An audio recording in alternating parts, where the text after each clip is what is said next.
Today we're going over investigation 24A on harmonic motion. So we want to see that back and forth motion of our pendulum. So we're setting this up with that pendulum kind of marker at the top. It tells us how many degrees it's going to be displaced. And then we have the string of the pendulum bob right down below. So we're going to go ahead and watch the pendulum swing and then answer all the questions in part 1.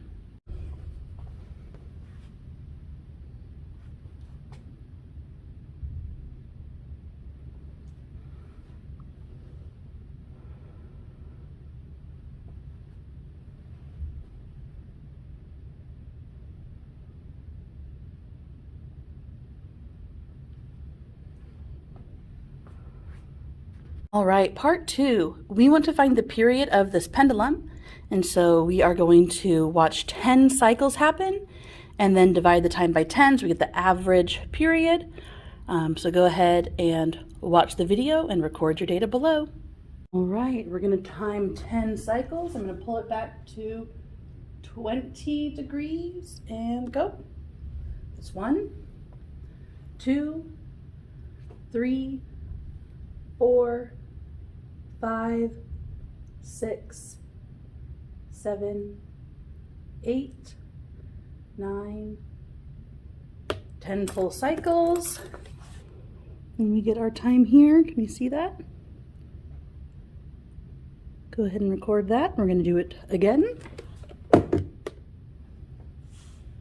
right. 1, 2, 3. Just 1 cycle. 2.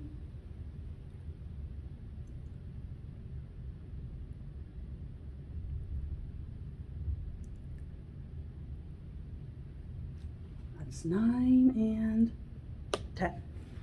All right, this is what we get for our second trial. And we're going to go ahead and do the third one now. Back to this 20 degrees and go.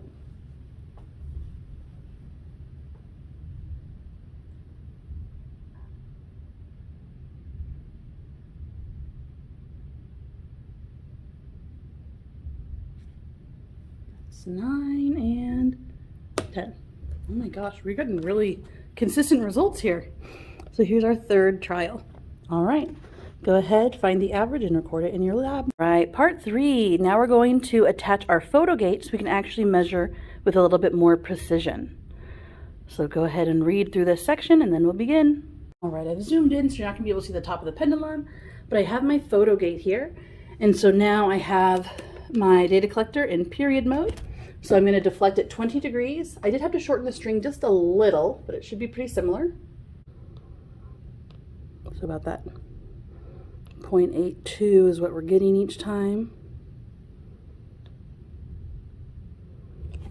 So looking at that value is the time we get from the data collector, the period of the pendulum.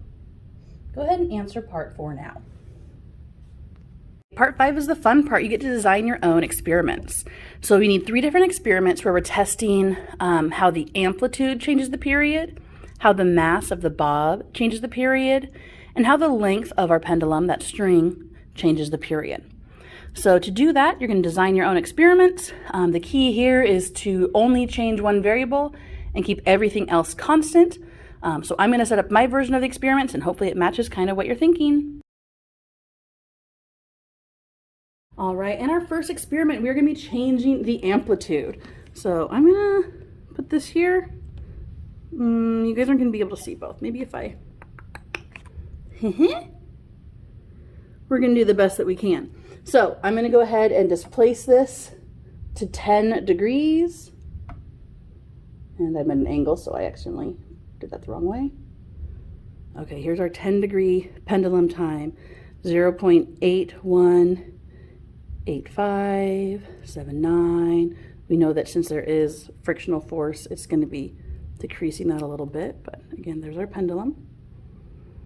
All right, now I'm going to change this to deflect from 20 degrees. And we'll let this data collector start figuring stuff out. All right, here we go. Again, there's the pendulum swinging. Our period again. And then the last one, we're going to deflect from 30 degrees. See if I I can line that up. There we go. So it's swinging and data collector. Again, swinging, swinging. I'll get you some more data points right here. So every time it passes through, it gives you that value. Next, we're going to test how mass affects the period. So I have 3 washers for my first condition. I'm going to pull these back to 20 degrees each, so we're keeping that part constant this time. So again, swinging through, here's our data. Still swinging, we know it's just going to decrease a little bit. So just write down a couple of those times. All right, next we're going to add 3 more washers.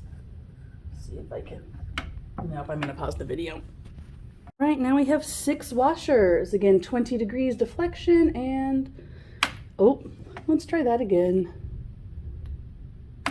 Cool. Cool. Okay, that just hit a little bit. We're gonna count it.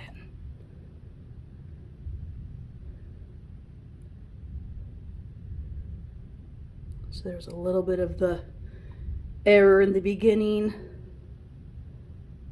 That's pretty dang close. All right, trial 3 coming up. Now we have 9 washers. Again, pulling that back 20 degrees. Here's some more data points. Again, swinging and data.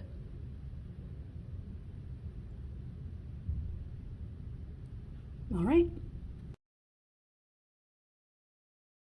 And for our third experiment, we're going to change string length. I'm going to use the same length I started with so far, and then I'm going to shorten it. Again, I'll deflect 20 degrees, so we should see an answer close to what we had before for the period. So similar to the first time we did this.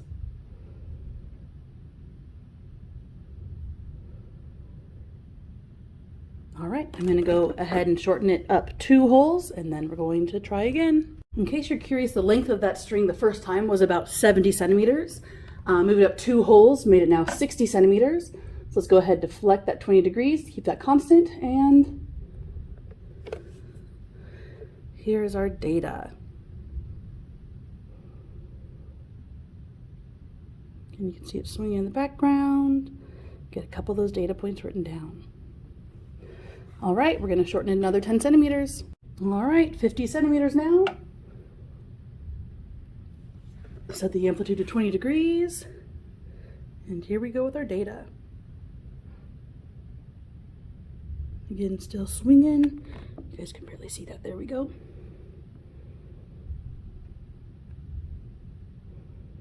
And that'll be our third condition. All done. Right now that we did 3 of those mini experiments, you can analyze the data. So we want to see which one had the biggest effect on the pendulum and why. So looking at our data, we're going to make 3 different graphs. You can use the ones that are already on the PDF, or you can make your own. And then we're going to go ahead and try number 7 on your own. So using that data that you get, you're going to design your own pendulum that would be able to measure a time interval of 30 seconds. So if you are at home, you can go ahead and just kind of give your values. You won't be able to check it, but I'll tell you what it is later in class. Bye.